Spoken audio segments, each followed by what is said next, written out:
मेरी मम्मी ने बोला डॉक्टर को बुला, उसकी तबीयत तो बहुत ज़्यादा ख़राब हो गई। फिर मैं काउंटर पे गया, मैंने उन मैडम को पूछा, मैंने कहा डॉक्टर कहाँ है? उसने बोला डिलीवरी करवा। मैंने कहा और डॉक्टर कहाँ है? उसने बोला वो भी डिलीवरी करवा। मैंने कहा जो तुम्हारे पास इमरजेंसी केस आते हैं, मैंने कहा वो उसका क्या करते हो आप? मैंने कहा कोई तो डॉक्टर होगा।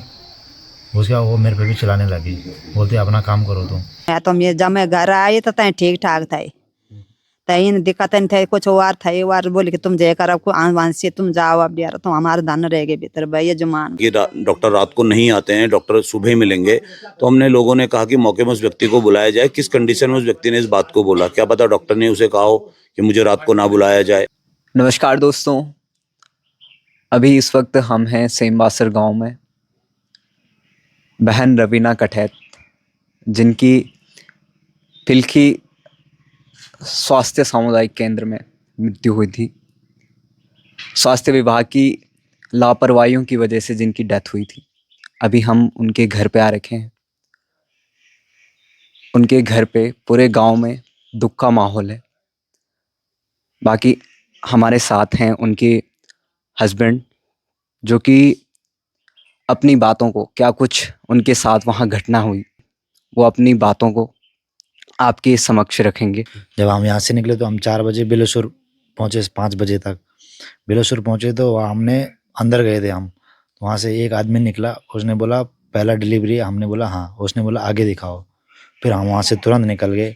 हम पिलकी पहुँचे तो हम पिलकी पहुँचे तो मैडम लोगों ने उसको चेक किया। उसने बोला कि अभी टाइम है। उसने बोला कि इसका सांस फूल रहा है, इसको आगे दिखाओ, डॉक्टर आएगा, डॉक्टर बताएगा आगे दिखाने की क्या करना है। उतनी देर में उसने बोला इसको तब तक इधर उधर चलाओ, डिलीवरी का टाइम था, इधर उधर चलाओ। फिर हमने उसको इधर उधर चलाया, उसको बहुत दर्द हुआ बाहर। तो मैंने डॉक्टर को बोला मैडम इसको देख लो, इसको दर्द हो रहा है। उसने बोला कि हमें पता है कि कब देखना है, क्या देखना है। तो उसके बाद कोई लेडीज़ आई पिलखी की, जो वहाँ डिलीवरी करवाती है, वो आई। उसने उसको तुरंत लेके अंदर गई, तुरंत अंदर लेके गई तो हमको बाहर कर दिया और तुरंत उसका डिलीवरी हो गया। तो मैं फिर बच्चे के कपड़े लेने के चले गया, उन्होंने मेरे को कपड़े लेने भेजा। तो बच्चे का मतलब बच्चा नॉर्मल हो गया, एकदम ठीक थी। तो उन्होंने उसको वो दूसरे उसमें भेज दिया, डिलीवरी होके दूसरे उसमें शिफ्ट करते हैं रूम में। तो मेरे पास मेरी वाइफ ने खुद बताया कि डॉक्टर ने बोला कि कैसी लड़की है तू, जिसने थोड़ा भी आवाज़ नहीं किया, एकदम बच्चा नॉर्मल हो गया। और टाँके भी उतने नहीं आए थे जितने नॉर्मल में आते हैं, बहुत कम टाँके आए थे। उसने मेरे पास खुद बताया। तो मेरी मम्मी भी मेरे साथ में थी। मेरी वाइफ ने बोला मम्मी को कि आप घर जाओ, हमारी भैंस अंदर ही है आज, आप घर चले जाओ, कुछ दिक्कत नहीं है। तो मेरी दीदी का फ़ोन आया था, मेरी दीदी ने बोला कि मैं आती हूँ वहाँ। तो मेरी वाइफ ने बोला कि आप घर चले जाओ, मम्मी को बोला कि आप घर चले जाओ, दीदी आ रही है यहाँ, आप क्या करोगे यहाँ। फिर दीदी आई तो उसके बाद उसकी तबीयत मतलब पहले वो ठीक थी, एकदम नॉर्मल थी, हँस हँस के बात कर रही थी, पूरा सब कुछ ठीक था। उसके बाद 3:30 बजे से उसका मतलब खांसी हो रही थी उसको, तो उसका मतलब सांस वगैरह थोड़ा रुकने लगा। मैंने डॉक्टर को बुलाया तो एक सरदार था, एक उनके साथ दूसरा था, लंबा लंबा पतला पतला, नाम तो मेरे को मालूम नहीं है किसी का भी उधर। तो वो दोनों मैंने जितनी बार बुलाया उतनी बार आया। उन्होंने उसको वो दिया, भाप दिया। तो उन्होंने मेरे को बोला कि इसको नमक पानी का गरारा कराओ। वो बहुत बार उन्होंने भाप दिया उसको मतलब राहत नहीं मिल रही थी। तो हमको भी लगा कि कुछ होगा, तो राहत तो नहीं मिल रही थी, पर उनको मैंने जितनी बार बुलाया उतनी बार आए। उसके बाद हम उधर ही बैठे थे। तो 9 बजे कोई मोटा मोटा आया उधर, डॉक्टर है शायद वो भी। तो 9 बजे रात को उसने बोला कि तुमको शर्म नहीं है कि इधर से चले जाओ अभी। कैमरा देख रहे हैं। फिर हम दूसरे बाजू में गए, वहाँ पूरा खुला है। फिर हम वहाँ से दूसरी जगह चले गए जहाँ डिलीवरी रुकाते हैं, डिलीवरी उसके बाद होती है। वहाँ डिलीवरी के लिए दूसरे उसमें रूम में लेके जाना पड़ता है। हम 2 लड़के थे, एक पोखर का था, एक मैं था। तो उसके बाद वहाँ 11:30 बजे तक एक केस आया। तो उसने शायद ड्रिंक कर रखी थी, पेशेंट था वो बहुत दर्द से चिल्ला रहा था। 11:30 बजे तक डॉक्टर सभी वहीं थे। हमने देखा वो ठीक होने के बाद में हम दूसरी जगह चले गए। हमने बोला यहाँ वो लेडीज़ आएंगी डिलीवरी वाले, तो हम डिस्टर्ब हो जाएंगे। फिर हम दूसरी जगह चले गए सोने। फिर मेरे को 1:30 बजे फ़ोन आया मेरी बहन का फ़ोन आया। तो उसकी तबीयत, उसने मेरे को बुलाया, मैं उधर गया। उसने बोला कि इसकी तबीयत बहुत ख़राब हो गई, डॉक्टर को बुला। तो मैं अंदर गया तो मैंने उसको पूछा, उसकी बहुत कंडीशन ख़राब थी। तो जब हम वहाँ 9 बजे बैठ रखे थे, उस टाइम मेरे पास वही मोटा आदमी आया। उसने बोला अगर कोई दिक्कत होगी तो 1 नंबर रूम पे आना, मैं वहीं हूँ। तो मैं 1 नंबर रूम पे गया, मैंने दरवाज़ा खटखटाया, उसने आवाज़ दिया। मैंने कहा सर उसकी तबीयत बहुत ज़्यादा ख़राब है, एक बार उसको देख लो। मैंने कहा डॉक्टर कहाँ है? उसने बोला डॉक्टर यहाँ नहीं है, डॉक्टर आएगा 9 बजे। मैंने कहा सर आप तो देख लो एक बार। उसने बोला भाई मैं क्या देखूँ, डॉक्टर आएगा ना। फिर मैं वापस आ गया। उसकी 4 बजे और कंडीशन ख़राब हो गई। उसके बाद फिर गया मैं, उसने फिर वैसे ही बोला, दरवाजे तक नहीं खोला उसने बोला मैं क्या देखूं, डॉक्टर आएगा भाई, अभी नहीं हो सकता कुछ भी। उसने ऐसा बोला हमको। फिर 6:30 बजे से मैं गाड़ी का पता करने लगा। फिर मैं 2-4 जगह फ़ोन किया तो सबकी गाड़ी बुकिंग में थी। फिर हमारी गाड़ी बुकिंग के लिए तैयार हो गई थी। उसके बाद 9 बजे तक ये सभी लोग पहुँच गए। एक बुज़ुर्ग आदमी है कोई वहाँ, तो वो जब इन पर चिल्लाने लगा तब इन्होंने उसको वहाँ से, जहाँ डिलीवरी वाले को रखते हैं, डिलीवरी होने के बाद वहाँ से लेके आए दूसरे उसमें रूम में अंदर। वहाँ उन्होंने उसको ऑक्सीजन दिया, उसकी पीठ में थपथपाया, पीठ थपथपाया तो बोले तो उसको थोड़ा आराम लग रहा था, क्योंकि वो बोल रही थी मेरा पीठ थपथपाओ। तो डॉक्टर फिर वो नॉर्मल हो गई थी। नॉर्मल होने के बाद फिर उसके बाद मैंने जब इनको बोला तब इन्होंने मना किया था, बोला कि भाई आपको लिख के देना पड़ेगा, ये देना पड़ेगा, वो देना पड़ेगा। इन्होंने मेरे को ऐसा बोला था। मैंने कहा भाई मैं यहाँ नहीं रखूँगा, मैं देहरादून लेके जा रहा हूँ। तो इन्होंने बोला ठीक है आप लेके जाते हो पक्का? मैंने कहा हाँ मैं लेके जा रहा हूँ। उन्होंने बोला ठीक है लेके जाना है तो हमारी गाड़ी में लेके जाओ, हम गाड़ी बुलाते हैं। इन्होंने गाड़ी बुलाया तो उसमें ऑक्सीजन वगैरह भी नहीं था। उन्होंने बाद में ऑक्सीजन वगैरह लगाया, क्या लगाया। उसके बाद हमारी गाड़ी आने वाली थी, तो मैंने बोला हमारी गाड़ी आ गई घनसाली। उन्होंने बोला नहीं यहाँ गाड़ी नहीं रोक सकते, लेके जाना, जल्दी लेके जाओ उसको, इतना टाइम नहीं है। तो इन्होंने तुरंत उसको रेफ़र किया, हमको रुकने भी नहीं दिया। मेरी माँ पहुँचने वाली थी, मेरी माँ घर गई थी, मेरी माँ घनसाली पहुँच गई थी। इन्होंने हमको रुकने नहीं दिया, इन्होंने हमको जल्दीबाजी में जल्दी भगा दिया। तो हम वही करेंगे जो डॉक्टर बोलेगा। हम इतने डर गए थे, इन्होंने हमको जल्दी गाड़ी में बिठाया, मेरी बहन को, मेरे को, मेरी बीवी को हमको तुरंत भेज दिया। फिर उतनी देर में मेरी मम्मी लोग भी पहुँच गए थे। फिर वो गाड़ी में उसको कुछ भी आराम नहीं मिला। फिर दूसरे रास्ते में जब वहाँ से श्रीनगर से दूसरी गाड़ी आती है तो उसमें बिठाने के लिए हमको उसको आधा घंटा बोलना पड़ा, उठ यार उठ। हम उसको गोदी में भी नहीं उठा सकते थे क्योंकि उसके टाँके पड़े थे, डॉक्टर ने मना किया था कि उसको उठाना नहीं है। तो उसने आधा घंटे से हम बोल रहे थे उठ ही नहीं पाई, इतनी कंडीशन ख़राब थी उसकी। उसके बाद मुश्किल से उसको आधा घंटे बाद ऐसी गाड़ी खड़ी रही। उसके बाद उसको दूसरी गाड़ी में शिफ्ट किया गया आधे रास्ते में। उसके बाद वो गाड़ी में जब उसको रखा तो उसको थोड़ा देर आराम मिला। तो जब हम श्रीनगर पहुँचे, इन्होंने कुछ भी ऑक्सीजन नहीं दिया। जब रास्ते में भी उतारा था कुछ भी ऑक्सीजन नहीं था, खाली गाड़ी में लगाया था। वहाँ उतारा तो उन्होंने व्हील चेयर पर, मेरे साथ भी कोई नहीं था, एक ड्राइवर था, उसने बोला आगे आओ, मेरे पीछे आओ, मैं बताता हूँ कहाँ लेके जाना है। हमें उसके पीछे लेके गए व्हील चेयर पे। उसके बाद हम ऊपर गए। ऊपर उन्होंने काउंटर के पास ही है जहाँ डिलीवरी होते हैं, डिलीवरी के अंदर डिलीवरी करवाते हैं। उन्होंने हमसे लिया और सीधा अंदर ले गए, हमको बाहर कर दिया, मेरी मम्मी को और मेरे को बाहर कर दिया। उसके बाद वहाँ कोई डॉक्टर नहीं था। उसके थोड़ा तबीयत बहुत ज़्यादा ख़राब हो गई। मेरी मम्मी ने मेरे को बुलाया, मेरी मम्मी ने बोला डॉक्टर को बुला, उसकी तबीयत तो बहुत ज़्यादा ख़राब हो गई। फिर मैं काउंटर पर गया, मैंने उन मैडम को पूछा, मैंने कहा डॉक्टर कहाँ है? उसने बोला डिलीवरी करवा। मैंने कहा और डॉक्टर कहाँ है? उसने बोला वो भी डिलीवरी करवा। मैंने कहा जो तुम्हारे पास इमरजेंसी केस आते हैं, मैंने कहा वो उसका क्या करते हो आप? मैंने कहा कोई तो डॉक्टर होगा। उसके बाद वो मेरे पे भी चिल्लाने लगी, बोलती अपना काम करो तुम। उसके बाद मैं साइड हुआ। उसके बाद जैसे डॉक्टर आया तो वो भी चिल्लाने लगे, तो काउंटर वगैरह से सब भागे, अंदर सब भागे। तो उसके बाद डॉक्टर आया बाहर। तो डॉक्टर आधे घंटे बाद हमको बोलते हैं इसका तो कुछ नहीं चल रहा है वगैरह, ये हार्ट बीट तो कुछ नहीं है इसका। तो एक मैडम आई बाहर से, अंदर से बाहर। मैंने उसको पूछा, उसने कुछ भी नहीं, मेरे को इग्नोर किया। उसने हाँ ना कुछ नहीं बोला, अपने रास्ते चली गई वो। मैंने बोला मैडम कैसी कंडीशन है उसकी? उसने कुछ नहीं बोला।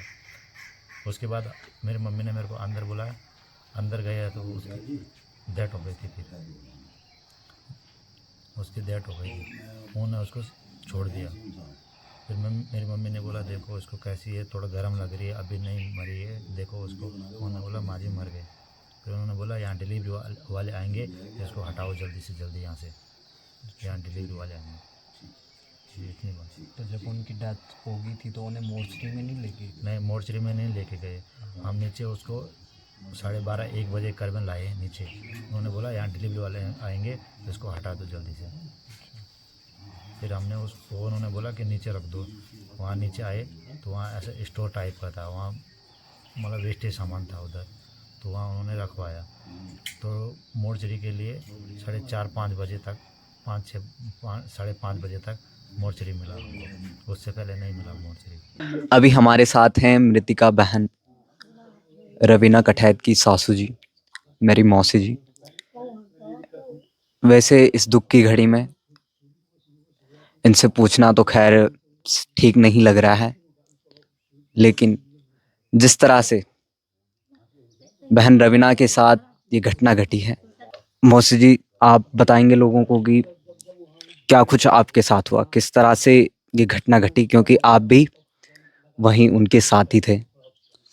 बाबा जी परसा हुए मैं तक थाई मैं बोली कि तुम जरा पहले ही देखा तो उन्होंने बोली कि चला भाई कि मैडम होने थे कि मैडम आए थे कि मैडम तुरंत भीतर बुलाए जब मैं बहर आया तब तक बच्चा हुई थे नॉर्मल बच्चा हुई तब तो तक कपड़ों तय लगाए मैंने लाड़का बोली कपड़ों तय जब बाबा कपड़ा लियो बच्चा नॉर्मल होएगी ठीक ठाक था हमारी बहुत ठीक था हमारी बहू जब तक छिले फड़ टाँक मारे वाला तो तभी हमारी बहू ठीक थे फिर है का ये कमरा में शिफ्ट करी तो तय भी 3 महीने तय बोली कि तुम घर जाओ हमारा दान छ घर तुम घर जाओ तो तय भी ठीक था तो मैं लड़का ने बोली कि जब ये बन लगे कि तो घर जा तो मैं घर आई तो तय के बाद मेरा ये फोन करे सवेरों को ये 8 बजे करी फोन में 8 बजे तब गाड़ी बुकिंग करी तब गपटिया मुंद गई तब आके ये बिहार जा रहा बिहार घनसाल जाता रहे तब फिर निकली था तो निकल आई तब जब मैं आता 8 में फिर गाड़ी मिली तब 3 गाड़ी पर मैं शिफ्ट करी तो जही गाड़ी पर मेरी बहू थी 3 गाड़ी पर मैं तब बैठी तय भी मेरी बहू सजोन पर थी फिर तब गाड़ी पर दिक्कत होने रही हम साई बस ये मैं और कुछ नहीं जान मैं और ये मैं तो जब मैं घर आई तो तय ठीक ठाक था तय दिक्कत नहीं थे कुछ और था वार बोले कि तुम जयकर आपको आन से तुम जाओ अब यार तुम हमारे धन रह गए भीतर भाई ये जुमान बस ये थी ना मैंने कुछ तक और बोले ना मैंने कुछ निकाल मैं ये जुमान मेरे साथ यहाँ पर बहन रवीना के भाई हैं जो कि कल पिलखी हॉस्पिटल में गए थे जांच पड़ताल करने के लिए। तो क्या कुछ उन्होंने वहाँ डॉक्टरों से बातें की, क्या कुछ उन्होंने जवाब दिया, आइए जानते हैं उनके भाई लोगों से। हम लोग गांव के लोग जब वहाँ कल पिलखी अस्पताल में गए थे तो वहाँ काफ़ी जनप्रतिनिधि धरने पर बैठे हुए थे। हम लोगों ने जब डॉक्टरों से बात करी तो डॉक्टर को संतोषजनक जवाब नहीं दे पाया।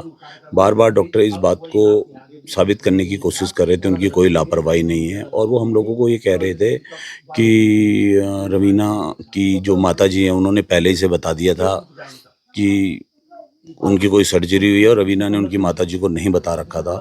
तो इस बारे में बिल्कुल झूठ है क्योंकि जब हमने गांव में आके पता करा सब कुछ पता करा तो दादी जी ने ऐसी कोई बात नहीं कही। तो श्याम विजय जी को थोड़ा शर्म आनी चाहिए क्योंकि वो अपने मामले को दबाने के लिए कुछ भी अनाप शनाप बयानबाजी कर रहे हैं। वहाँ जो उनके डॉक्टर हमको जो मिले उनके पास भी कोई जवाब नहीं था।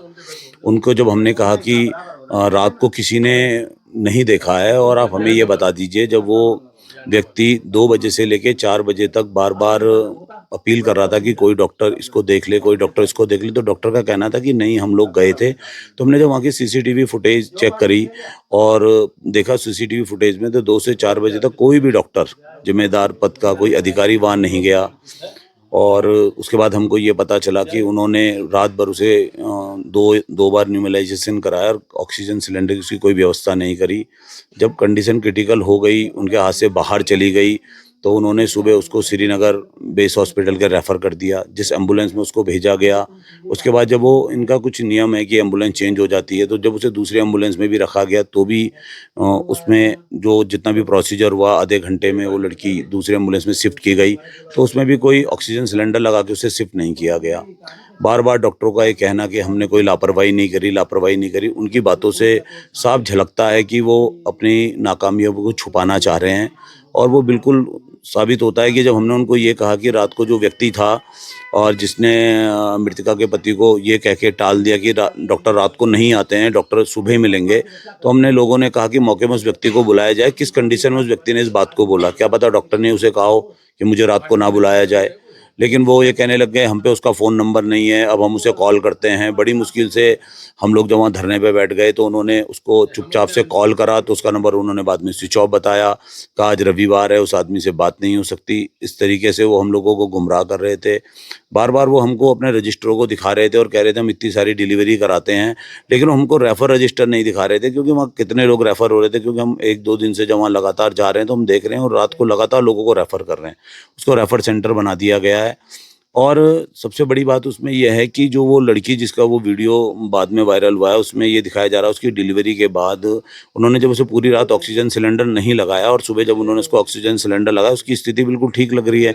लग ही नहीं रहा है कि कहीं से वो गुजर जाएगी। उसको बार-बार किसी नर्सिंग स्टाफ का कहना कि तुम्हारे स्टंट पड़े, क्योंकि गाँव के बच्चे हैं, उनको पता ही नहीं, उनको जानकारी इतनी होती ही नहीं है कि वो बार-बार कह रही है मैं गिरी थी, मेरे चोट लगी थी। वो बार-बार कहना, उसको ज़बरदस्ती बयानबाज़ी करवाना, और उनको वीडियो बनाने की ज़रूरत ही क्या पड़ी? क्योंकि वो अपनी कमियों को छुपाने के लिए उसकी वीडियो बना रहे थे, लेकिन उस वीडियो से उस हॉस्पिटल की खुद की कमियाँ उजागर हो गई। हमारा एक अपील है हम लोगों की कि रवीना को न्याय मिलना चाहिए, और जो भी जितने भी अस्पताल के कर्मचारी उसमें दोषी हैं, उन सब के खिलाफ कड़ी से कड़ी कार्रवाई होनी चाहिए। हम सभी लोग यह चाहते हैं, माननीय मुख्यमंत्री जी, माननीय विधायक जी, स्वास्थ्य मंत्री जी, जिन भी डॉक्टरों की लापरवाही से हमारी बहन की जान गई है, उन पे सख्त से सख्त कार्यवाही हो और हमारी बहन रवीना कठैत को जल्द से जल्द न्याय मिले।